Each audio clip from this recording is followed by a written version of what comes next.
Fig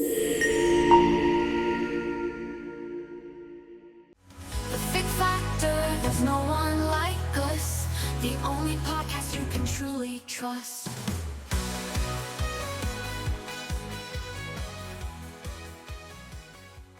Hello, everybody, and welcome to the Fig Factor podcast, episode, I don't know. Lost count now. Timothy Chalamet, episode 8. We think it will be listed here somewhere. My name is Harry Macy. I'm your gracious host. Back today, more beautiful than ever. Been through a glow up. I've had a glow up. Yeah, It's changed you. more toned, more muscular, better hairline. It's all there today. No, I am Miles George. You may recognise me from the first ever episode. I'm with our brainiac Matt Maxted today. Hello, Miles. And the beautiful and wonderful Tony. Hello. And today it's all about diets. Yeah. So the three of us are here. We make up the Fig Factor podcast. Timothy, hit that tune. The Fig Factor, there's no one like us. The only podcast you can truly trust. We all drive into work listening to this, right? Of Every day. course. Of course. My Spotify Wrapped at the end of the year, this is going to be right up there. That is it. Fuel for the day. So, today it's all about diets. A big word, means a lot of interpretations of it. So, I want to just throw it out there to you guys. What is a diet to you guys? I think I think it's strange how the word can mean I am going on a diet with many different aims of what you want to get out of it, or the fact that, a GP might say, how is your diet? Yeah. Like, as in they're expecting you to be on a diet, or they generally mean overall what you're consuming, I suppose. So I think it's quite interesting that it can mean both things. Like, it is generally what our intake. Yeah. Personally, I associate it with a person tells me I'm on a diet. Right, thank you. You've just told me for the next 3 weeks you're going to be grouchy. That's what they're telling me. You're going to be hangry. You're going to be hangry. You're not going to be fun to be around, and you're going to judge me for every bit of good food I eat. That's But how it depends I what associate type diets. of diet they're on as to what they're Well, allowed. no one ever goes, "I want a Are you chocolate drinking? cake That's diet." going to be your number one Yeah, question. no one's ever gone to a fun diet. Like, I want to get shit-faced every day. Well, there is probably such a thing as a fun diet. So the way I've always seen diet is it is what you eat on a regular basis, basically. So I think a lot of people will see or misinterpret diet to be something we do to lose weight, or there's always I've come into the office on a Monday, oh, what's new with you? I'm on a diet. I like to think, well, everybody is on a diet. It's not something we choose to do, we go on or off of. Everyone should be aware of it, shouldn't they? Everyone of their should diet. be aware of what their diet is. It's what you eat on a regular basis. It's what you give your body and how your body reacts to that. Some people do it. It can be. There's two types of diet really that I see, and that's sort of geographical based diets, and that's based on what is more available in your geography, in your part of the world. So Mediterranean diets or Asian diets. Yeah, definitely. And people in other parts of the world away from those areas will typically say, oh, I want to go on a Mediterranean diet because it provides more healthy fats or omega-3s, or even the supply chain of the food is. Yeah. Or the world-famous Scunthorpe diet, which is Stella and cigarettes. Stella and cigarettes. Very Delish. small geography of the world, and probably a small uptake on that. Or you could just say the Russian diet, maybe, which is cigarettes and vodka. Yeah. But yeah, there's geographical based diets, and even Western diet now. That's a well coined term now, which is very broad, but I think it's more based on the supply chain and how we actually make our food here. But I wouldn't say that there is any real health associations with the term Western diet. No, we don't get enough sunshine to get all the No. good fresh shit. We don't, and we have this tendency for additives or food processing, highly processed foods. I think it's also portion size. As Like, I well, think yeah. the UK and obviously America are known, regardless of what we're eating, the size of it. Absolutely. So, even between Western cultures, a British diet and American diet are very different. There's a high propensity for processed food, but there is differences in how that supply chain works. So there's definitely a higher intake of additives in the US compared to here, and also the portion sizes are bigger as well, and that affects diet. And that's the geographical diets, but then there's sort of purpose-driven diets. So people who are changing what they eat on a regular basis to achieve a goal or purpose, and that could be anything from vegan, and that could be. I hadn't thought about that. Yeah, that could be mental choices that people want to make, and against harming animals.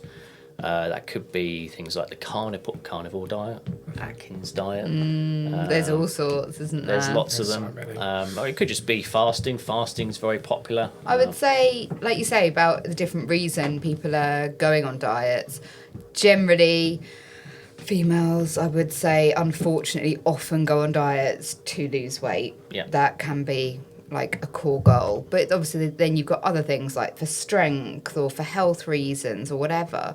But I think a lot of the diets that, like you say, like some of these drastic ones that you're mentioning are generally for quick, like weight loss. Quick weight loss, yeah. I think that's probably the most common that people will go on. And it is about shifting that mindset for some people away from, I don't have to. Yes, I can change my diet to meet a certain purpose, but what is my diet generally anyway? Yeah. What do I consume and what makes up my diet? What positive benefits, what negative implications can be had from that? And it's that trying to realise we are all on a diet. We all make those choices. Human beings, we're creatures of habit. So, habitually we will choose to eat the same foods, even if we're talking about ice cream on a Saturday. Yeah. It's habit, it's routine. I love treat. something sweet in the evenings. Exactly. I can't avoid it. Yeah, it's a conscious choice. It's a routine that we make, so our body should expect to start receiving that at a certain time of the week, or maybe we choose more things like chicken nuggets and oven chips because they're easy to bake in the oven, easy dinners. Life choices, and in regards to busy schedules, budgets, there's so many different things that affect what you eat. Yeah, so more than we realise, we make these routine habits based on our lifestyles. Socioeconomic factors, I suppose. Socioeconomic factors. Obviously, people consider a good diet to be a very healthy diet filled with maybe organic foods and lots of greens And and variety vegetables. as well. Yeah, but how expensive is that to achieve as well? Having a young daughter that eats a lot of fruit, I can tell you that in itself is really fucking expensive. She eats better than we do. Yeah, so there's a lot of factors that go into it. So I want to throw something out at you, Matt. What's your diet? What is my diet? What is your right? routine diet? What are the common Honestly, things it's you like eat? probably like, I reckon I get through a whole pig a month. A whole pig a What are we month? talking, like bacon? Or? Pure bacon. So Love when my bacon. parents are around at the weekend, it's just like full English. Yep. Saturday, Sunday. Nice, yeah. Just a lot of bacon, and lunch, bacon sandwiches. Are we talking more brunch, or are we talking like first thing in the morning? Well, yeah, I guess it depends on your definition of morning, but around 10 o'clock I'm having, a full English. So not like 8 o'clock in the morning, because I think that for me, I like the idea of that. Oh no, I don't have real, Maybe a bit later. real breakfast, Yeah. but I will have room for a full English, and course. then bacon sandwiches, and then in the week I'm really fucking lazy. I'm cooking for myself, Yeah. So I'll have a steak because it's easy, like pasta, and then most of the time it's like pizza, ready meals, anything that's very easy to make. Yep. And lunches, you both know, it's Tesco's. I live off of meal Slash, deals. you do love a delivery. You both do. Yeah. I don't know what you're talking about, Tony. But, I definitely did not just have a one or t'other of you Subway. are generally at that door lunchtime-ish most Yeah. days. Yeah, my diet purely revolves around ease. I mentally, and I think this is more the inner child in myself, don't like having to do the work to cook the food. I'm like, why am I going to spend half an hour, 40 minutes making this thing that I can eat in 5 minutes? Or I can make something that takes 20 minutes and have it in 5 minutes. It's like, I and the agree with reward you. is like, I don't get pleasure out of cooking. I get pleasure out of eating. So I want to do that as quickly as fucking possible. Yeah. So there's these conscious choices that we make, and people would often choose to fuel the brain more than the body. The brain will give us all the indications to eat what we want to eat. If you're eating sugar regularly, the body craves more of it. So a lot of people, and I don't think there's anything wrong with this at all, feed the brain more than the body. And if your body's not really giving you any indication that it's not happy with what's being consumed, then you'll continue to do that. And that's, I think, also where things like, what is available to you in your wherever you are in the world may have an impact. Obviously, if you're in America, I keep going back to that, like it's a really dreadful place. The dreaded America. Dreaded America. But yeah, I mean, cravings can be higher because of the types of processed foods they're eating. They'll be fueling the body with more processed food, consumption, additives, isn't it? sugar. It's cheaper to buy the food. Portion sizes are bigger. It doesn't really add up. But you can definitely get away with fueling the mind with that and not seeing many noticeable negative implications in the body as you continue with that. And then there is people who will fuel the body for a specific purpose. You could be an athlete. You could just be looking for better mental performance. You could have a health condition. Any of these things are common reasons to fuel that. So I think your diet seems relatively varied. I think There is green things in the wraps I have from Tesco's. So I was going to say, but you green never, things in the you say wraps? convenience. I never see you eating fruit or anything around the, Oh no, I don't eat fruit. do you snack? Yeah, I have crisps. Especially when I'm near the tuck shop. That's a dangerous thing in itself. But Yeah. I definitely snack. I'll have nuts and stuff at home, like pistachio nuts. See, I whatever. feel like my body, because I generally, I'd say most days I'll have a banana in the morning. It just we've always got them in the house. April loves them and stuff. But I feel like that's like part of my daily routine. I've always got them around and it's a good snack. But if I'm out of sync with food shopping or whatever and I don't have them, by the end of that week I feel it because even I eat other fruit and a little bit of veg. But yeah, I feel it and I feel like my body needs that sustenance. Yeah. See, that's where you've gone wrong, Tony. You've made your body need this healthy stuff. Rely on and the fruit. I've avoided that my whole life, so my body doesn't know what it's missing. There you go. So I'm working at peak efficiency. Cheaper foods as well. Bacon, beer, and It's cheese. all downhill from here. I actually, if you look at it, have a diet of a retired businessman. It's cheese, it's beer, it's bacon. It's like I am living in my 60s, really. Like, listen to this. I'm probably not much Nothing's gonna longevity in this. We like batch cooking. I think that's quite a good Yeah. thing and an easy way to get around that. 'Cause where my husband does shift work and stuff. Right, yeah. So quite often I am eating alone as well, but I'm equally quite lazy. But you do cheat because your husband is a chef. Yeah, so he batch cooks, but when the freezer's running low. But also, again, like I am a bit lazy with cooking. Generally our portions are frozen for two, so that they're convenient. He works all week in a kitchen, so he doesn't want always fancy cooking when he's at home either. What does he batch cook? They must So be, generally must be we good. have bolognese. Nice. Family favourite. Carnitas is like a Mexican pulled porky thing that we just have in Nice. tacos. Yeah, love Nice. Mexican. And then there's this like brown chicken stew thing. I'm not sure where it's from that we have with like rice and peas. So yeah, all quite Nice. meat based. So cooked. But generally when I'm on my own during the weeks, I do not eat particularly well. Like last night I had a bowl of cereal for my tea. Sometimes I love I'll that. I'm have so guilty of that one. yeah, it's convenient. It fills a hole. I wake up in the morning and I'm like, shit, I really need some breakfast. But yeah, like cereal. Sometimes I'll have cheese and crackers with like some grapes or something. What cheese?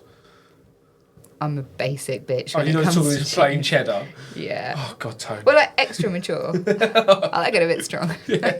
But no, I'm not one of these fancy bitches. I don't have like a variety of cheese in the fridge. I wish I did. We apologise Occasionally we to any do. French people watching, by the way. I'm just jealous. Yeah, no. Sometimes it's more like I'm definitely like more of a snacker. Occasionally I'll have pizza as well if I can be bothered to put the oven on. Equally, like I think in the way things are at the moment, it's not like I feel guilty for it, but like the idea of putting the oven on just for a pizza. Sometimes I'm like, oh, maybe I shouldn't. Like little things like that. I'm aware of that. Yeah, the cost of things. What was the last time you changed your diet for a specific purpose? Well, I suppose my diet has changed since I had a baby. I'd say, again, the convenience. Like I actually ended up losing weight because I've been more active than I ever have been. But actually, I did monitor my diet itself more before I started chemo. My husband and I both, we didn't go full keto, but it was just like, okay, let's watch like the sugars. And obviously, you know, I think given my diagnosis obviously being a shock at my age, we were a bit like, okay, what goodness can we put in and what crap can we try and cut out? And the aim for us was to cut out like carbs and sugar and stuff. Yeah. Which actually, that was the first time I'd sort of seriously gone on a diet for more health purposes. And what actually shocked me is how my taste buds changed. Really? So we didn't, like, obviously we cut out all sugar and things like that and anything sort of sweet, but we did still have like low or no sugar, like Ben and Jerry's, and like every so often we might have like just a few spoonfuls of it or something, and that hit the spot. But once we'd gone back to sugar, because once I started chemo, I was like, I'm eating whatever the fuck I want. And once I'd gone back to sugar, and then I was like, oh, I might try a bit of that Ben and Jerry's again. Did not hit the spot the same. No. Wasn't quite as sugary. So that was interesting. But I'd say my 20s, I did the 5-2, like the fasting diet. Yeah. And that's the only one that I have actually, didn't lose loads of weight, but it made me feel better about myself. Like, I think, because I love a carb. Yeah. I love bread, I love potatoes, I love crisps. We all do. Yeah. Crisps would be my last meal. Like my death row meal, crisps and dip. What brand? Just like a selection of everything. Dips like hummus and sour cream and all. But what's the go-to? Go-to crisp brand, go. Have one. That's it. I like a Ridged. Ridged. Don't care what brand. I mean, generally salt and vinegar McCoy's would be one, but they're not for dipping. Just a ready, again, I'm basic. Got to give me a flavour. I'm happy with own brand. Just Sainsbury's fine. It's just fine for me. But that surprised me, and I think I felt better and less bloated because I had the 2 days of 500 calories, and it broke up sort of that heavy eating mentality. So I'd say they're the ones that I mean, obviously we know Matt has never been on a diet in his life. Actually, a diet to cut things. Have you? Yeah, I've done cuts. Yeah, I've done 2 successful cuts. Have you? Okay, so this is a story for you then. So this is what you've done to change your diet for a goal or a benefit. Yeah, right? so it's when I go into the gym and I was like, right, I'm going to get fit and do it. I'm always probably slightly over the weight, like probably like skinny fat if you turn it into the gym world. So I'm not huge on muscle, but a bit is that of a a belly. technical term? It is. Miles knows from bodybuilding. Skinny fat is a term. Skinny fat, sort of ectomorphic, but with a higher body so fat. it's basically not much muscle, but you've got a bit of belly fat essentially. So if you was to want to bulk and put the muscle on, your belly, you're going to put on quite a heavy amount of fat. So you're in this really weird limbo where you need to lose fat, but you need to build muscle, which everyone knows you can't really do at the same time. So I go into a cut, and it'll be 2,000 calories, and it was like, I can't remember the amount of grams of protein, but it was like a gram per pound of body fat or whatever it was. So a lot of protein, really protein heavy, and it will just be chicken and pasta. And that'll be it. I'll miss breakfast, and I could have a meal deal. Could have that, could have the crisps as my treat, water, chicken and pasta, and I'll always have about 300-400 calories left over for the end of the day of chocolate. So basically, if I had the most protein-dense food possible, and then I'd hit my protein numbers and get left over with a few hundred calories left, I can snack, and that would have more to play with. I'd have more to play with. So I don't care. I will eat the most disgustingly boring protein thing so I can have a chocolate bar at the end. And I can stick to that for about 6 to 7 months. I've done it twice and lost That's about... quite a long time. Over the whole time, about 15 kilos. Wow. But that's obviously 2 different stints. Okay. But I can do it. Nice. But there's no... That's probably 7 months, so I can't go any further than that because it's really restrictive. Were you a grouchy fucker while you did it? First 2 or 3 weeks, yes. Yeah. Problem is I become like a new vegan, essentially, where it's like I go to... Do you know how many calories that's got? You're eating out with your friends, like, do you know how many calories that's got? That beer's got 250 calories, I can't have that. Well, I bet they all thought you were a right dick. Oh yeah, more than normal. So this is like me with food additives. Yeah. Like when people get their takeaways, obviously I'm like, oh, you don't know what's in that. Because you don't see that mindset of tracking the calories of everything I eat. I don't see food as food. I see it as a calorie number. Yeah, it's numbers. Yeah, and you see it and you're like, wow, that Starbucks you're having, that's 900 calories. It's like, you that's half my day. can see why people get really into it, and obviously, the other end of the spectrum, it becomes unhealthy because it is quite easy and it can be quite compulsive. Obviously, everyone eats and eats all day generally, so you can. And it's just changing that mindset of food. It's like right now, food is a happy thing for me. I eat it to enjoy it. That's it. When I'm in that mindset, it's purely a tool to reach my goal, which is great. but then you've just removed that fun part of your life and not replaced it with anything. Yeah, So it's great when balance. you've got that mental drive going, I want to get fit, I'm going to push through this pain. Yeah. But eventually this is why it stops working, because you're like,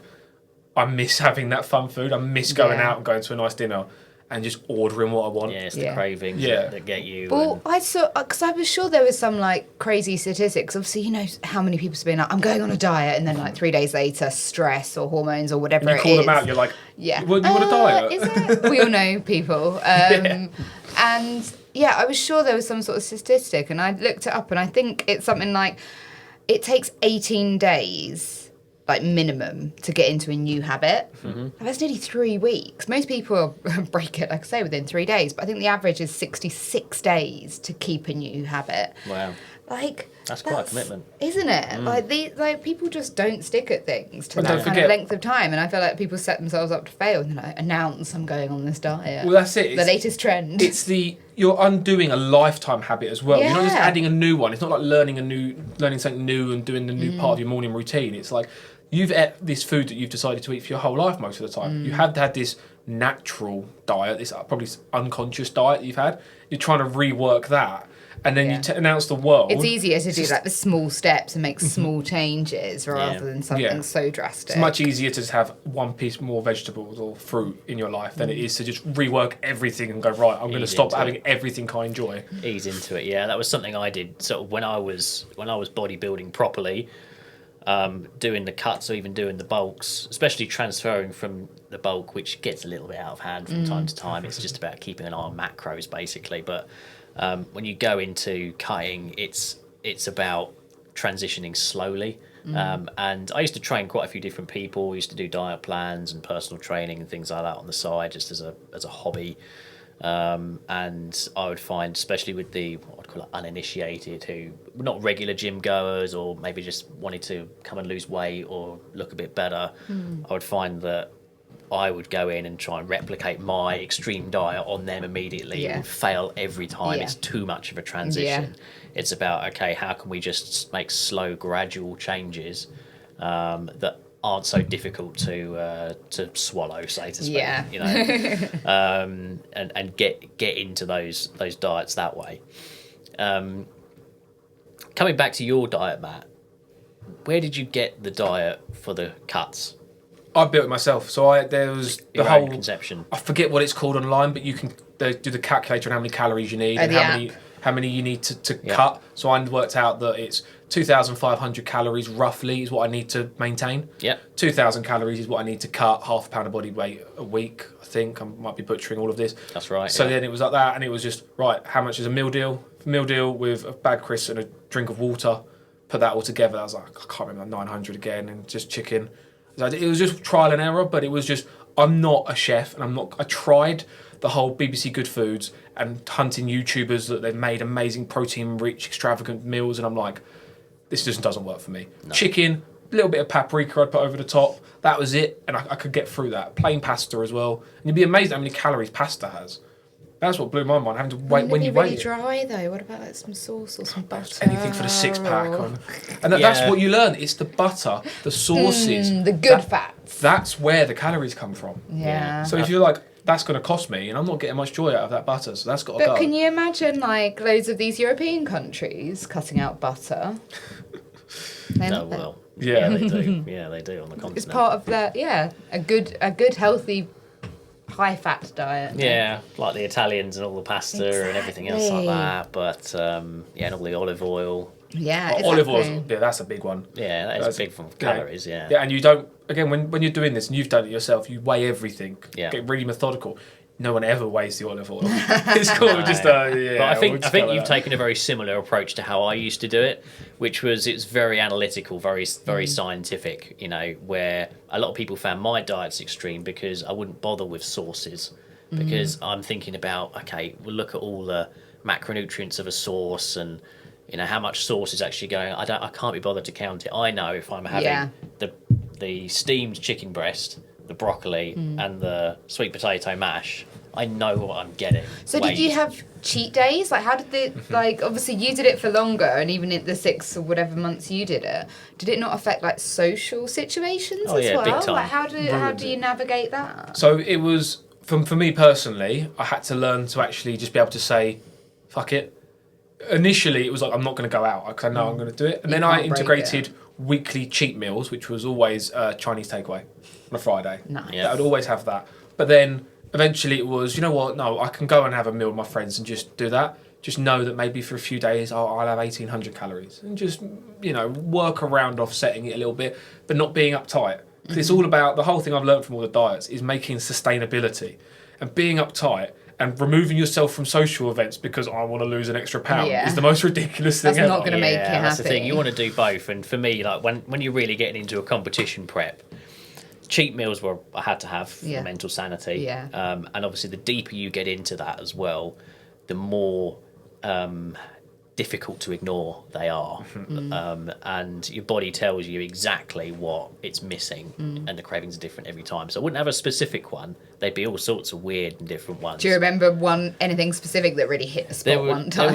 There was one, I think it was, obviously sugar and fat was a big craving for me at this time. Yeah. And I was sitting at work in the office, and I was thinking about it for days straight. And I knew, fantasizing. I knew it's going to be Krispy Kreme donuts. It has to be Krispy Kreme donuts. And there was a Tesco's near me, and I thought, right, Friday straight after work, it's the weekend. I'm going to go there. I'm just going to get them. I'm just going to eat them. How many are we talking? I think it was like 10 or 12 or something. You ate them all? Went for them, yeah. And wow, I bet that was a peak. And I think I'd missed a cheat meal. I just didn't feel like I had the cravings the previous weekend, and I skipped having a cheat meal, but it was getting really bad at the end of this second week. So I drive there. That's all I'm laser focused on. It's just, if I'm getting home, it's just get there, eat these things, and then life will be amazing. But the body got so used to not responding to having sugar like that. Yeah. The blood sugar spiking was trained to have a low sugar diet. So I ate How did these. you feel? I just went to sleep nearly straight away as soon as I finished. Really? And I was in that car park for about 3 hours just asleep at the wheel of my car. It knocked me straight out. Got an image of you asleep and then just like in a Krispy coma. Kreme wrappers Sugar all over type me, scene. everywhere, And I felt so dirty after that as well. I just felt filthy. So it's the shame. You've done all It this is hard shame, work. yeah. I did it on cooking chocolate. I was craving Really? chocolate. There's nothing in the house. I need it. That's quite tasty. I'm ripping through cupboards. We've I'm all been there. cooking chocolate, smash fruit, and afterwards you're like, what have I done? Yeah, it's like What have I the done? cooking chocolate buttons, or just anything Yeah, will that was do. the buttons There's as well. chocolate buttons that go in like cakes and things. But that's, I don't know if you found this, but it was the closest I ever got to like being how I would envision what a drug addict would be like, fiending for heroin or something. Yeah. Everyone's always like, they'll sell their kid for money. It's like, I would have for a chocolate bar. Like I would have in that moment when I'm craving food. It is tough, and when you talk about the social situations as well, obviously you've got to go out and have your social life. I'm in my early 20s at this point. You've got to do it. You've got these things to commit to, but you've also got this. When you give yourself, like I did, a goal for a competition prep, you can't really slack off. You're going out seeing friends three times a week, kind of 3 cheat meals a week. So I'm going to parties and social events. My go-to was a little bag of almonds and a cheese string. Did your mates absolutely rip you? Oh Or yeah, had you just there's always still been people involved in this? that say, "Do you remember when you did that? You came to a party with a little bag of nuts and a cheese string." And I say, "Yeah, I do remember that." Incredible. Yeah, I don't think I've known anyone to do that. No, and I kept off the alcohol as well. I was pretty strict in the competition preps. But it's those sorts of things. And when you talk about these strong cravings, that's where you go on these diets. And a lot of diets, there's so many out there, so many famous diets and Atkins diets, and I'm sure you'll probably have a few that you've looked at as well. But I found a hilarious one that was advertised in Vogue in the 70s. I printed it off here somewhere. Oh, yes. And it's something like the white wine diet. Yeah, the white wine diet. So what's the white wine diet? So the white wine diet, breakfast, 1 egg, hard boiled, 1 glass of white wine, preferably Chablis, and a black coffee. Lunch, 2 eggs, hard boiled is best, but poached if necessary. 2 glasses of white wine, black coffee. Dinner, 5-ounce steak, grilled with black pepper, lemon juice, the remainder of white wine, 1 bottle allowed per day, and black coffee. Wow. Balance. Yeah. A bottle a day. A bottle a day. Apparently you could lose 5 pounds in 3 days. Was there any science behind this, or was it just? I mean, this is just a Vogue article. Someone's just done it and done in the Happens to be sponsored by a 70s. wine company This that works posted Well, that. there was all these trends. If you think back to even just different decades. Like in the 50s, it was all like low fat, but obviously then that was high sugar. But we were talking about this film before, but do you remember Requiem for a Dream, where the mum is like given this diet pill and it's speed? Like in the 50s and 60s, like the US would like prescribe all these drugs and there'd be all these housewives just buzzing their tits off. Well, I did doing some research on this. There was like the cigarette diet. One man recommended that every time you get a craving for food, just replace it with a cigarette. Yeah. Now that, to be fair, there's reasons of nicotine. Yeah, nicotine does. Yeah, it does, suppress but it's your- just like, okay, right, so you're not going to get, heart disease, but you will get lung cancer. So it's like replace one with the other. This is all these things with the diets, and this is what I found from I've always had a purpose most of the time, even from when I finished bodybuilding in my mid-20s. I've always had this purpose of having a conscious diet made of choices for something in particular. And you start to realise that some of the more extreme purposes you strive for restrict your diet in a way where you are causing negative effects. So even on weight loss diets, these cheat meals are a necessity because of the extreme cravings we have, because we're not giving the body the nutrients it really needs. Now, can we still achieve the goal and give the body the nutrients? We can. And that's where it comes from why I asked you, where did you get your diet from? You've made your own, which a lot of people do. Some people, whether it's for, cutting fat or any other diet, will find something online, which I've always thought is a big common mistake. It's a good starting point, finding a diet online, but everybody's diet needs to work specifically for them. If you really want to thrive and have the best in terms of human potential for your mind, for your body, for how you perform, for how you sleep, everything, hormones, sex drive, everything, you've got to invent a diet that works for you. And it doesn't even have to be for a purpose. It can be about, I just want to feel better in myself. Yeah, just optimization. I want to give my body everything it needs. But it can be quite an ordeal, and there's lots of factors to think about. So one of the big ones is food intolerance, and that's actually something that I've become extremely aware of. So I think most people know in the office I've got an autoimmune condition called ulcerative colitis. I've had that since I was 16. Now, for what it does, it's a bowel condition. Autoimmune means my immune system mistakenly attacks my body. And it attacks my bowel, and it can cause ulcers and bleeding, and it can get quite bad. It can be quite debilitating. So I've had to get used to really keeping that under control, and the biggest thing I've found for that is diet, by far, and I've tried all sorts of different things. Now, obviously, being diagnosed with this at 16, I thought, Yeah. oh well, give me some pills and I'll get on with life. And There's always medication. There's always medication, at that age you're naive, and I treated my body really badly, from 16 for those first few years, and I struggled with it. I went into bodybuilding as well, started doing that 18, 19, That whatever must have been extreme, So finding out that and then going into yeah, I mean, it was a battle, and I didn't really fully realise the negative impacts that the bodybuilding diet was having on that. And I think anybody with, Crohn's or colitis or anything else like that, if they're watching this, would know that there is no specific diet, and the doctors will always give you one. It's too generic. You have to really work it out for yourself.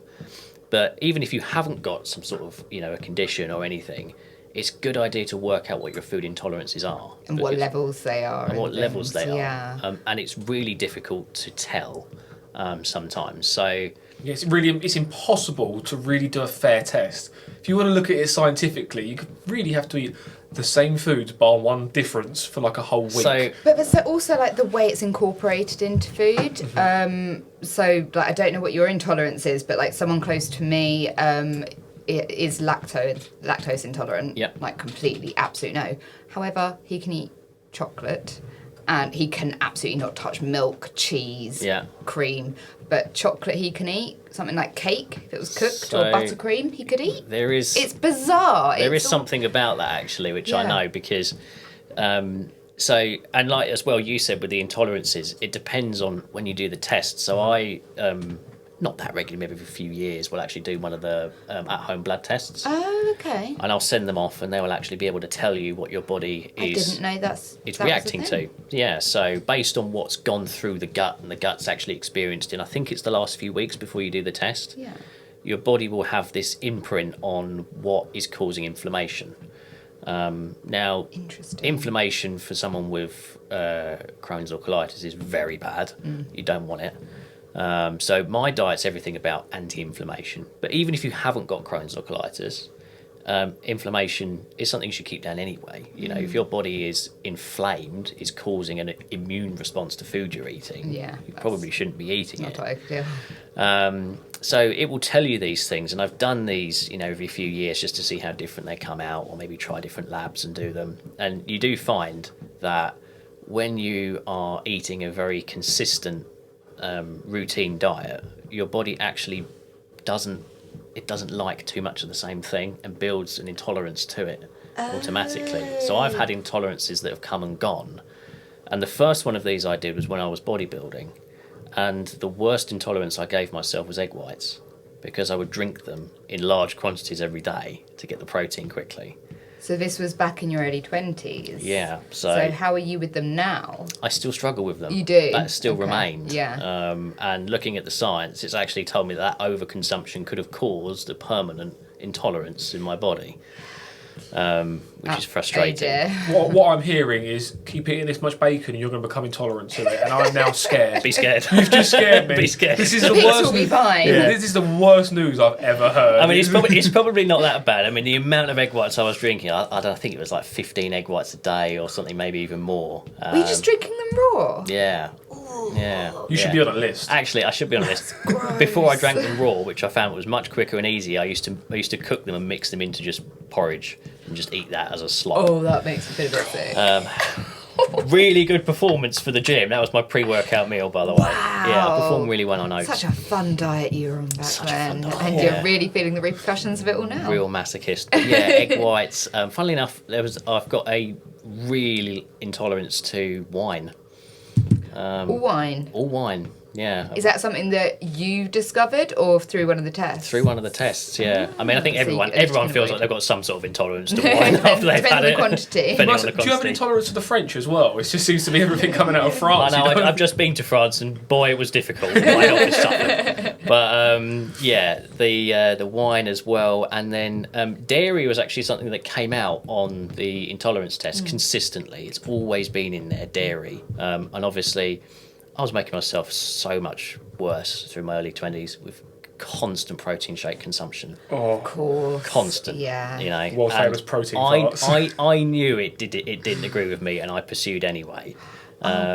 So that didn't do me any good, and No. obviously now I try to have a better relationship with dairy. It's very difficult to cut out, but through a lot of trial and error and some research into these things anyway, I've actually discovered that it's a reaction to I think it's A1 protein in cow's milk, which is caused by the breeding routines of cows in most Western countries. Wow, you've gone deep on this. I've gone deep, yeah. So it's in pretty much all milk and dairy Yeah. products. This protein that's evolved from the cows and their constant crossbreeding. So inbred cows are making you shit yourself. Inbred That's what I'm learning, cows, right? yeah. So I'm allergic to that, but there are sheep, for example, don't have that protein present in their milk. Interesting. So I know I could drink a whole bottle of sheep's milk. I'll have no problems whatsoever. Would you do that, or have you kind of gone off of it over the years? It's so difficult to get hold of sheep's milk. Is It's it? so Yeah, I've seasonal. never looked. Yeah, there's not like big sheep milking farms. I don't know, we do So live it's in a business maybe idea. Wales. It's so difficult to get hold of. I don't really go for it, but I Yeah. know there's lots of cheeses that are made from sheep's Yes. milk. So that is perfect for me. Sheep's cheese. Goat is actually not too bad. It does contain, I think, about 15% of the A2 protein, of the A1 protein, sorry. That's amazing that you can dig into it to that level Yeah. to learn about it and Yeah. Mm. then give, if you craved something, you could make a better decision based on all that knowledge. Absolutely. So was that the intolerance test that flagged that, or was that you That was A/B my research. testing? Yeah, so the intolerance test flagged that I did build I did build up inflammation due to dairy. I don't think it goes into that granularity. Maybe they do now, I'm not sure. But every single person in this room, but every single person listening, is intolerant to cow's dairy in some way, shape, or form.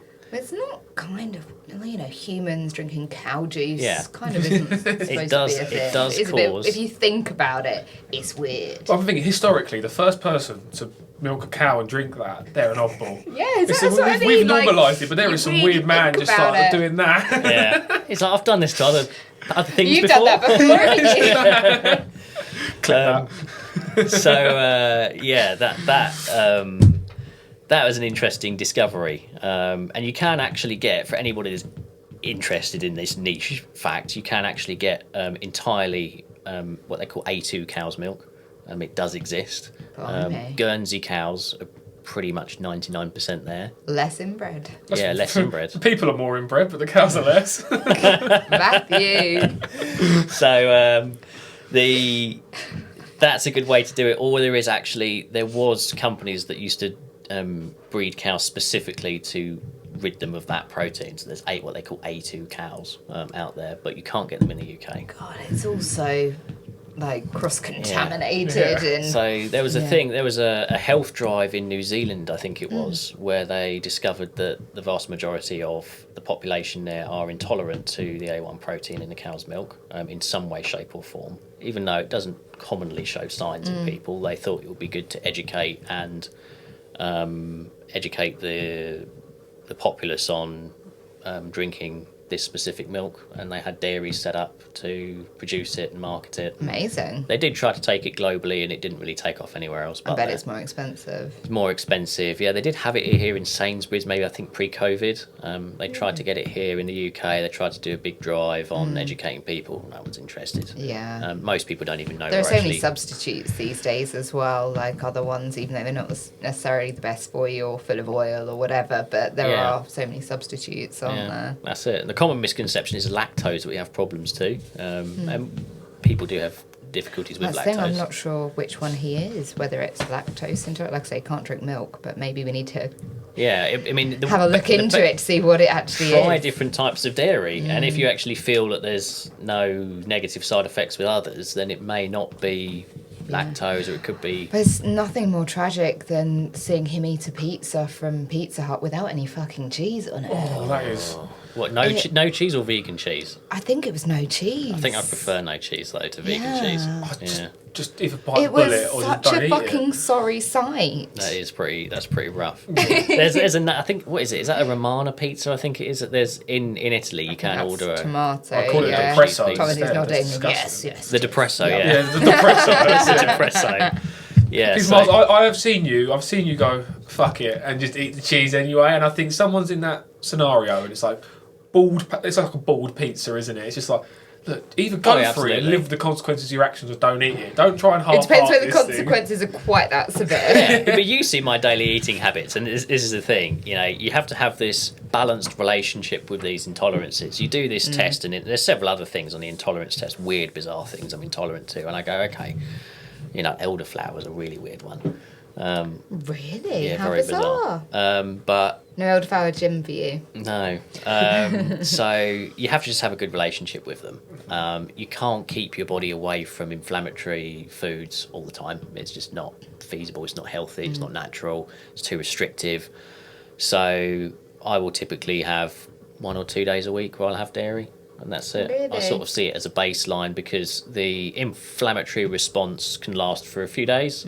So I sort of imagine this inflammatory baseline. I'll have the dairy. I know that will go up. I won't get many physical problems, but I know my body's not reacting very well internally Yeah. to it.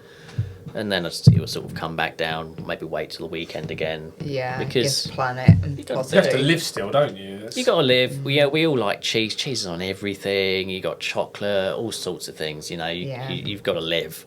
You've got to just have that.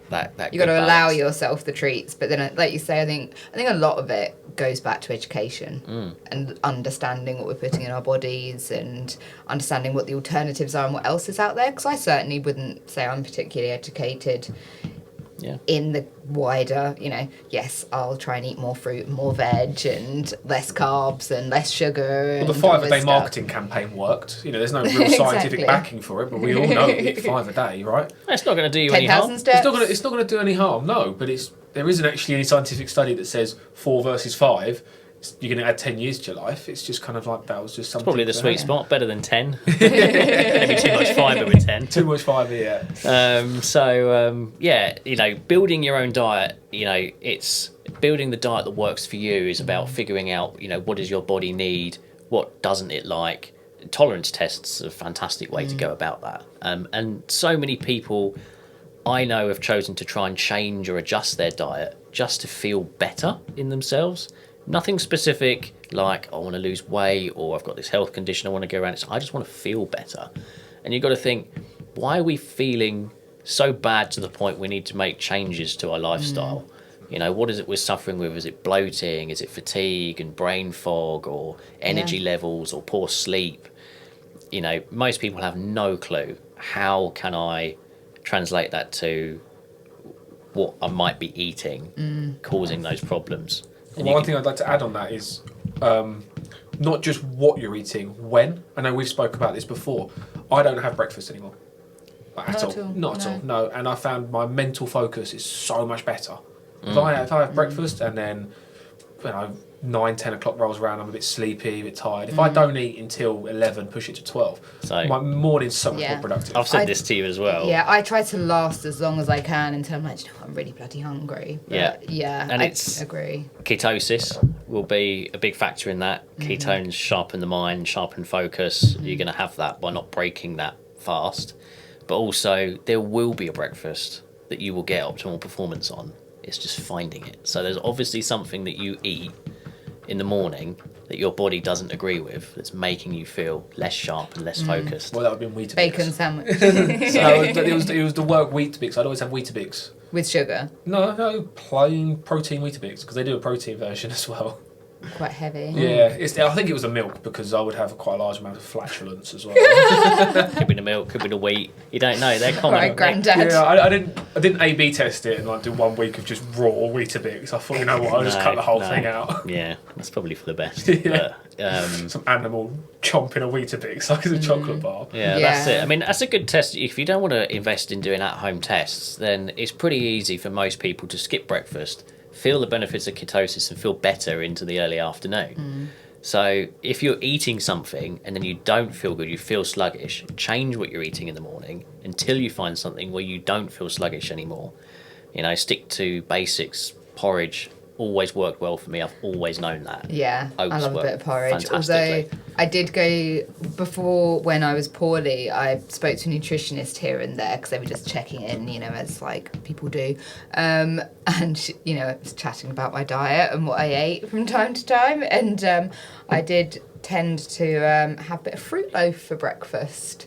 Got just a couple of like little slices, and she pretty much told me it's basically like having a dessert, the amount of sugar in it, and I was like, it's so good. Sugar's a common one. Blood sugar crashes in the morning, so that's places where people come unstuck.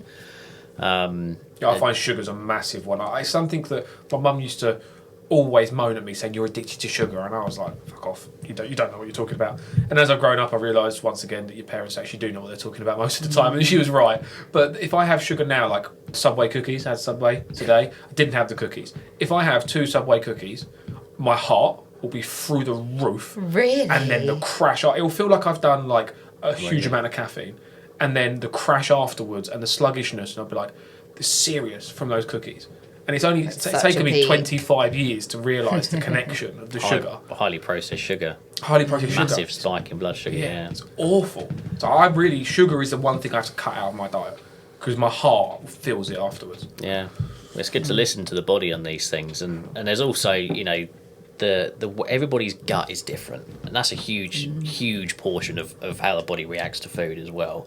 So we've all spoken about probiotics on an episode here before and how you can feed the gut and adapt the gut, but everybody's gut is different, everybody's microbiome is different. So when we've done our probiotics episode, we've talked about the preferences to do prebiotics rather than probiotics, because adding a mix of bacteria to your unique microbiome To support your own.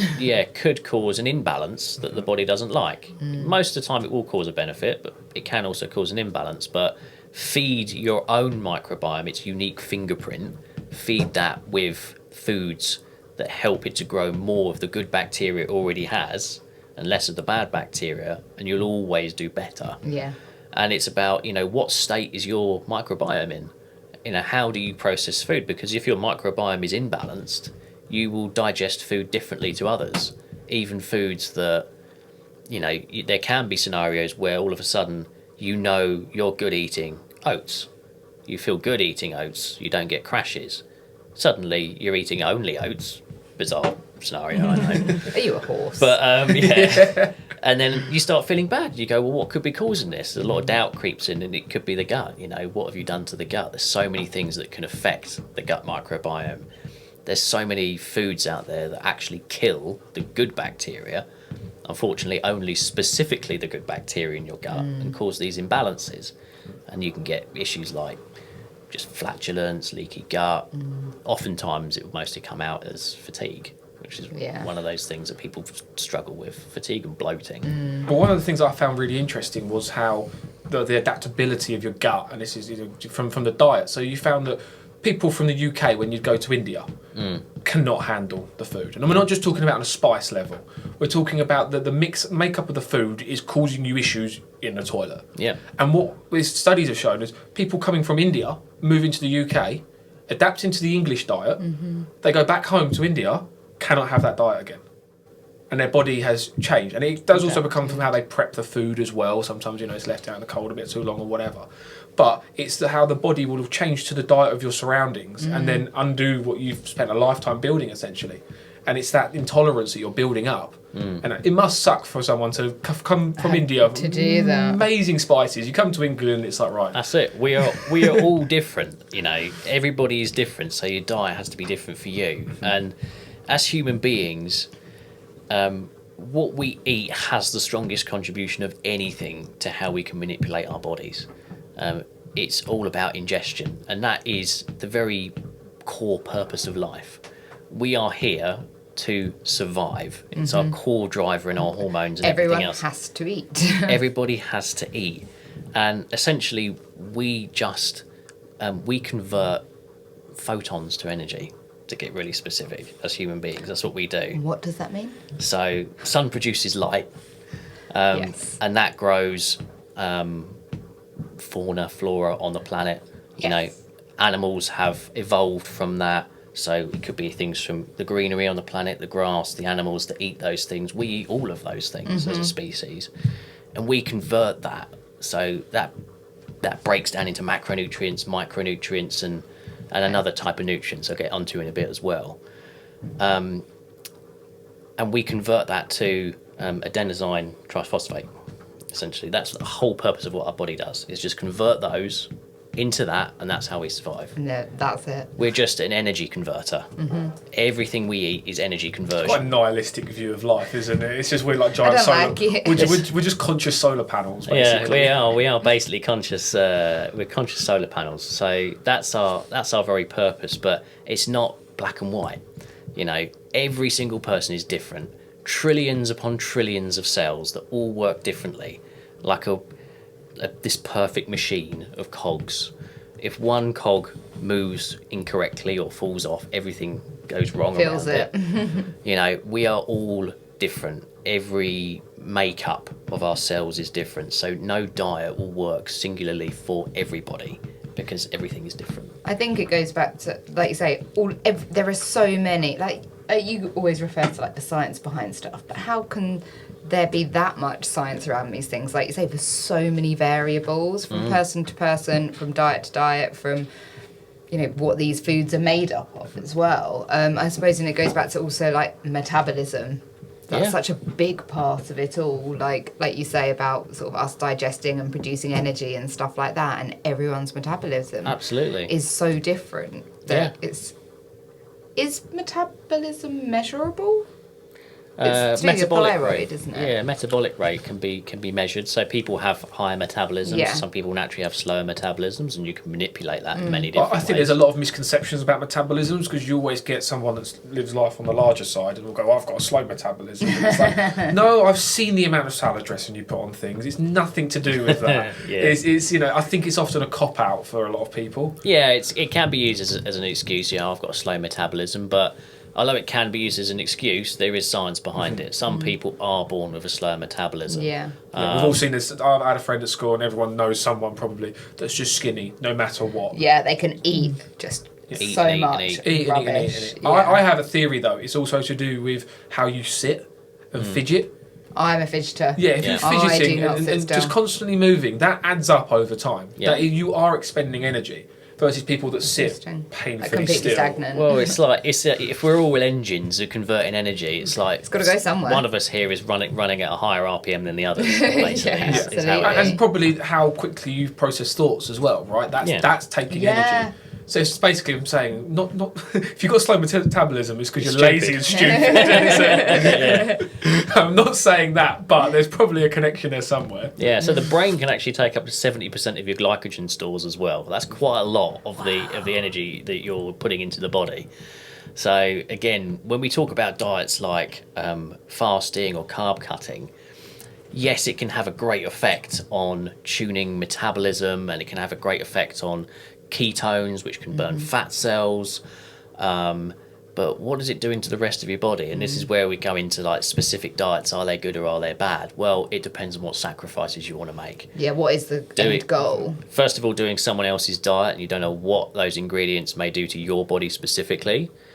And then second of all, what is that impact that's going to have of, okay, I'm cutting carbs out, carbs that my body needs to function and survive. So I'm sacrificing my hormone health. So low carb, your hormones start to be impaired. Now that's going to affect all sorts of things, from sleep schedules to sex drive to energy to fertility. Stress levels. Cognitive function, Yeah. it's just everything. All sorts of things. So you're sacrificing that. Everyone needs carbs. Everybody needs carbs. That's the thing. We can have a healthy relationship with carbs, but we've just got to be careful which type of carbs we have that relationship I with. think all these extreme diets where it's like I'm cutting out this micronutrient is just ridiculous. A low fat diet. It's like no, they all have a purpose. Yeah. It should be called the lower carb diet maybe, or the lower fat. It's I'm not going just on the low. moderation diet. Yeah, I'm going on the moderation Yeah, diet, that's the or thing. the one less beer diet. It's like, I think one of the ones I commonly dislike are the ones that are very restrictive on the foods you can eat.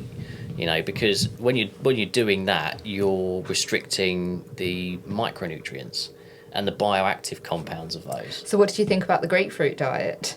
Is it just grapefruit? It is just, Fucking I think it's hell. like half a grapefruit for breakfast, half a grapefruit for lunch, and then a whole grapefruit for dinner. That kind of Terrible. thing. Can you Awful. imagine what that's doing to your gut? Awful. I mean, it's a very acidic diet Yeah, as well. exactly. That's going to be causing some damage. even the rice and fish cake diet's better than that. And, some variants. Yeah, the fish and the rice cake guy. Yeah, Pull that clip up, Tom. yeah, we got to pull it up. He's good. In the run-up to any competition, Danny's trainer puts him on a strict diet.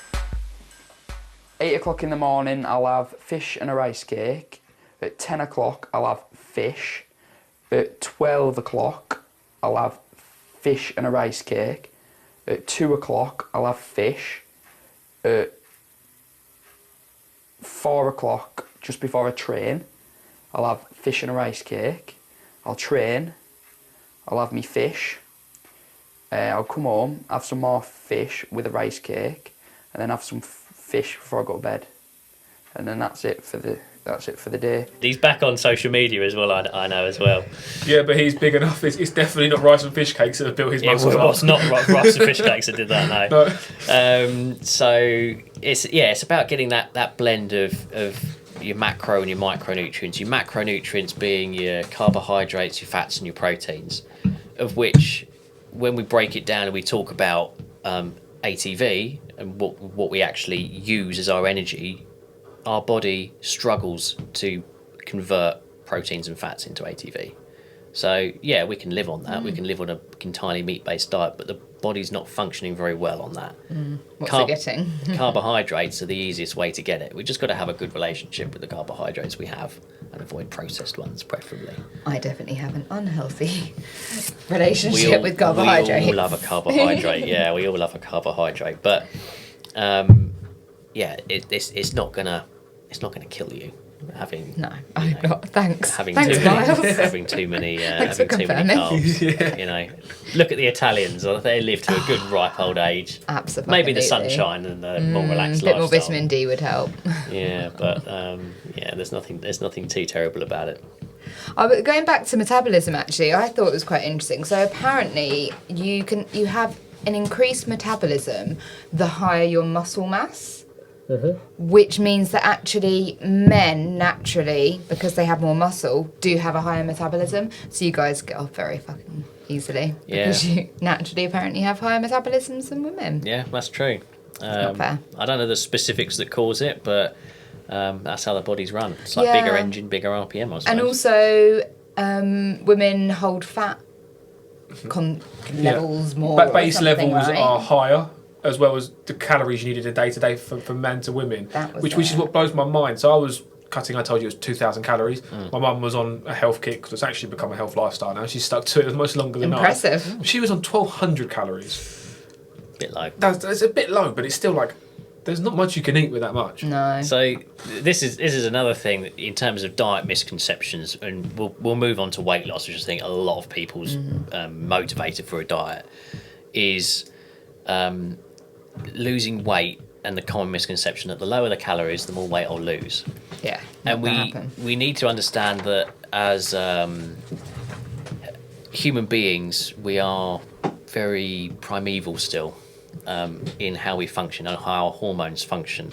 So we're trying to do all this cool advanced monkey shit, working in offices, driving cars, and living in high-rise buildings, right? But we're still monkeys, basically, really. And we've still got all of the caveman needs and desires to keep the body alive. And one of the things that is very common for staying alive for the body, it's very logical, is hold on to fat. Because as a caveman, you don't know when that next meal is coming. Survive. So the body's instinct is always to hold on to fat. And the very simple thing of cutting your calories down will cause your metabolism to slow and therefore not burn the fat. Maintain, that keep what you've got. You need to survive. So when people do that and they keep cutting the calories lower and lower and lower and lower, they are just slowing their own metabolism down. So I always used to break down weight loss with people I used to train to very simple concepts of focus on food. Food is so important for well-being. So, even for women, say 2,500 calories, which is fine. Start there. And they go, that's way too much. I can't have 2,500. That's a man's daily portion of calories. Yeah, that's a lot of calories. And I say it's fine because what we're going to do is we're going to give your body all the nutrients it needs. We're going to give really varied macronutrients, micronutrients as well, higher carbs. We're going to start there, and everyone goes, oh, Yeah, that would scare me. no, I can't do that. I can't do that. And I say that's what the body needs for you to feel good, right? We want you to go into your diet on day one feeling good. What we're going to do is we're going to boost your metabolism with exercise. So we're just going to run the engine higher. We're going to burn more of those calories because it's intake versus outtake. Absolutely. So we're going to do exercise first, and we're going to keep exercising. So when the metabolism has caught up and finally realised what we're trying to do, we're a caveman that's working harder to get food, and maybe this caveman's really shit because it's not getting any extra food. The body thinks. We're then suddenly going, okay, metabolism slowed down a little bit, maybe the progress has stopped, we haven't lost the pound we wanted to do this week, so what we're going to do, we're going to add just more exercise and more exercise. We're going to keep, we're still on 2,500 calories, we're still on 70% carbs, we're going to add more exercise and more exercise, and then people go, I'm actually losing weight on this is quite bizarre. But feeling good with it. But feeling as good. well. And obviously it gets to a point, depending on what your goal is, you want to lose 3-4 stone, okay, like there's going to get to a point now we can't just exercise all day. Yeah. So we've got to do some other little tricks. So we leave the biggest tricks in the arsenal right to the end. Yeah. Right, but one of the last things we'll try and do is cut down the calories. So we take 150 off, 200 off for that week, and then try and cut that down. But once we get to a certain level, we're going to sort of maybe 2,100, something like that, I'm normally looking at going, okay, now we're going to do HIIT cardio, which is going to spike metabolism more. Yeah. We're going to do fasted cardio maybe after that, or maybe even fasted HIIT cardio maybe. Sounds intense. Yeah. Or we're going to start supplementing. We're going to do things like Crystal meth. depending on Look, What's the aim of the game? I can guarantee you will lose fat on meth. yeah, you'll also be scratching in the corner of the gym thrown out. Tweaking. Yeah. So You asked to lose weight. I helped you lose weight, right? well, if we're talking about We're not in the 50s. like we go to levels of extremes, then that's where we can start to talk about, okay, so we start with fat burning pills, you know. We make them here, we're experts at it, we know all the different ingredients that work very, very well. Caffeine is great, it's fantastic. Most people have a daily relationship with caffeine, so Yes. it's not something you can add in right at the end, but maybe you can increase it a little bit, or you can go for better sources of caffeine like green tea.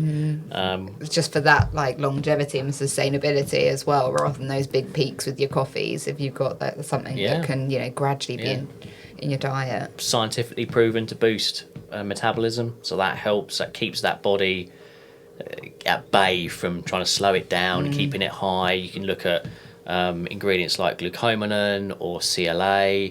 Yohimbine is one I've put on there as a really good one, although it's not legal here in the UK anymore. You definitely lose weight if you've had a heart attack, that's for sure. You would lose the weight, and then you go on to things like I've talked about. Well, we've talked about meth. Extreme cases, but look, Would if you not need to lose recommend. weight, If you need to, yeah. So that's when you go into the extremes. Never recommend the I extremes. don't think I've ever heard of people going to that extreme. well, they tend to take meth for different reasons, but Yeah. a happy side effect is look, you don't see a fat homeless person. That's all I'm saying. No. Look at However, California. if you look back over time at, you know, we talk about different goals, losing weight, you know, from a female perspective, the ideal body silhouette has changed over the years. You know, you think back to the 50s or whatever, you know, Marilyn Monroe and all those, like the curves and stuff like that. And then actually there was a trend sort of 90s, noughties that was called heroin chic. I don't know if you guys have heard of it or remember that. No. Like it was part of Vogue, you know, skinny. There was a lot of, you know, all the models on the catwalks and stuff were all stick thing, and the trend was called heroin chic because it just looked like these people Yeah. had not eaten for days Yeah. and were just strung out and like dark eyes and well, that's where the things. cotton bud diet came from. I don't know if you guys have heard about this. Similar time. Yeah, where it was where models and people really desperate to lose weight and eating stupidly low amount of calories would just dip a cotton ball in water and eat it, Horrific. and it'd swell up inside the stomach and make you feel full. And there's Imagine what that's massive doing to your issues that can body. come from that, and that is pure desperation to be able to eat a low amount of calories and be super skinny. It's Well, awful. there's Devil Wears Prada in the film. There's that scene when Emily Blunt's character's going to Paris for Fashion Week and she's about to faint and she's like, I'll eat a cube of cheese or something like that. And it's Yeah. just those Yeah, kind so- of extreme versions. But then going back to body shape these days, you've got Kim Kardashian. Is that achievable just through diet and exercise? You guys tell me. I think that's not real. Surely it can't be.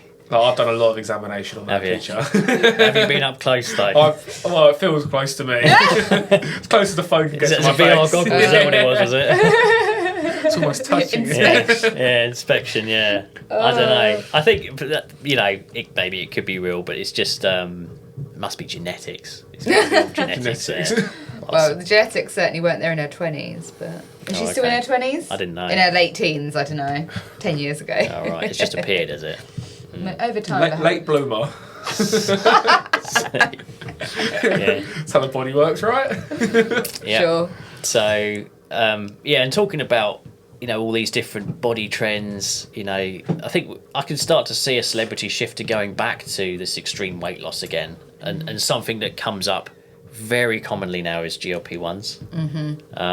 So much press recently. So much press, hugely popular pharmaceutical. It wasn't actually intended for weight loss, but obviously the interest and demand in it has turned the marketing spin from the pharmaceutical companies onto GLP-1s, but potentially very dangerous. Now there is very differing opinions on GLP-1s and how dangerous they really could be. It's a risky game, isn't it? It's a risky game, you know, because we're not talking about a macronutrient, a micronutrient, or an organic bioactive compound. We're talking about something foreign that doesn't really derive from nature, that's going into the body. Any pharmaceutical is like that. And everybody has a relationship with pharmaceuticals, but they are turning maybe too many of the cogs that have knock-on effects. And I think the worry is that it affects, you know, the hormones and so many other things that the body naturally produces, and you know, that knock-on sort of domino effect, you know, what it's doing to insulin and how your body produces that. And I think, you know, who knows where we're going to be in 5-10 years time. Well, it's also how, because it suppresses your appetite as well, and then you're building these poor habits in. So it's like, okay, suppress the appetite, but I can carry on drinking wine, I can carry on eating shit food. So I'm just having less food in general, but still bad stuff, which is basically just not only less food, but less good stuff as well. You're not helping your body at all. You're going to feel shit. Yeah, and then if you've got rid of that all of a sudden, you've got no habits built up, you haven't learned anything, you're just now going to go, right, well, I've had shit food, let's have more shit food, because I don't know how to stop anymore. Yeah, not ideal. So that transitions us nicely onto what we're expecting to be doing for next week's podcast, which we will be having a special guest come on board, who is a doctor who has worked on a natural GLP-1 inhibitor, which is very exciting. So this is something that's not going to be... we'll delve into it a bit more. We're going to go into it a bit more. We're going to learn a lot. I don't want to go into it too much in case I butcher. I'm looking forward to an education, as we all know. I have lots to learn. We will have an education, but I think that's us on diets for the week. It's been really interesting. Yeah, interesting to hear about your pig a week. Pig a week, yeah. Plus Bacon Kim obsession. Kardashian. Plus Kim. Love you, Kim. Follow me back. Yeah. Sponsor us, maybe. I don't know. We'll take it. It's been a pleasure, guys. Yeah, so thanks was for sharing everything, Miles. Fig Factor podcast episode 8. Fig Factor. I knew that. Number 8. Episode 8. Like, share, follow us, comment, keep watching. We'll keep bringing you better content every week. Go, go, go, go. Thank you very much. The Fig Factor, there's no one like us. The only podcast you can truly trust.